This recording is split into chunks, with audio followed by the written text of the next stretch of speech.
Hi, Shorely family. Hope you're doing well, even though you might be stuck at home. We wanted to let you know that your Shore Life family is still out there and wanting to connect. We'd like to kind of go over some options today to host virtual gatherings so that you can continue your small group and interactions with other members of the church. I'm sure in the news or through others you've heard of different conferencing technologies like Zoom, GoToMeeting, WebEx, Google Hangouts, Skype. The list is just ever expanding.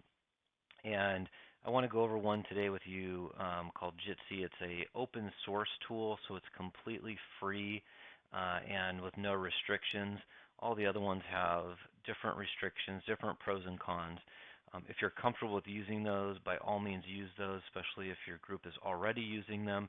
But wanted to show you an option if you're not using them or using any virtual meeting technology, one that you can maybe get familiar with. It's really easy.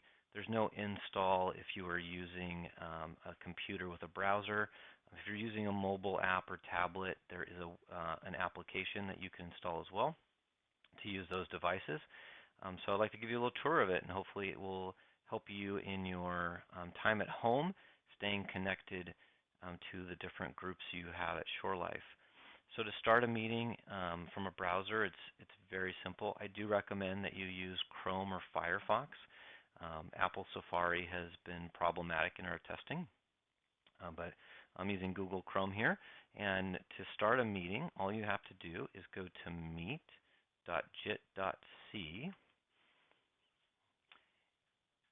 and that will load up their homepage. You have an option to install an extension, which you don't have to do. All that does is help you with scheduling meetings in Google Calendar or your Outlook calendar. From here, you can start a meeting, and all you have to do is type in a meeting name. It will automatically give you some funny random name, but you can also customize this. So we can call this Shore Life meeting test and hit the go button. Once you do that, it's going to start your meeting. Now it's going to prompt you for access to your microphone and your camera, and you want to allow that. And then you'll be in your meeting. Here you're going to have your feedback of your video. So hi everybody. I'm cooped up here in my temporary office here in baby Jackson's nursery. Luckily he's not using it yet, so I have a place to work. But here you can see what you're going to look like on the screen. The first thing to call out is down here. You're going to see this little tile button. You can click this, and it's going to then tile all the people who join the meeting. Otherwise, it'll have one person in the meeting, and it will try to detect who's talking. I definitely prefer to run in this tile mode, so you can play around with that. But once you're in your meeting, now you want to invite people.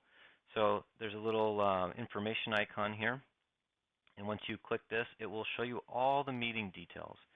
And so you can copy this and then send this via text message or email to all the members of the group you're trying to meet with. So I'm going to quickly email this over on another screen to Amy, and she will then get that email and then be able to join. And while we wait for her to join, I'll go over a couple things here. Another cool thing about this service is it also gives you a direct dial-in number. So if you see here, there's a number here with a pin. Not the ideal way to connect to a meeting because you don't get the video, which is a really important part of connecting. But if you have any people in your group who don't have computers or not comfortable with using computers, they can dial in using this number and at least be a part of the audio conversation. So definitely helpful for those who aren't comfortable with a webcam or don't have a webcam or don't have a really good internet connection. They can dial in with their cell phone or any phone. Another thing is over here you can share your screen. So you can share content, and I can demonstrate that here. When I click this share button, it will ask me if I want to share my entire screen or an application. This would be good if you had any kind of curriculum or notes. Okay, good. Hello. Hi, Amy. Thanks for joining. Hello, hello. So, how's your day going? Going good? Going good. Um, so thanks for joining. Was it easy to click the link and join in? Very easy. Awesome, awesome. So now we have the two tiles here with both Amy and I.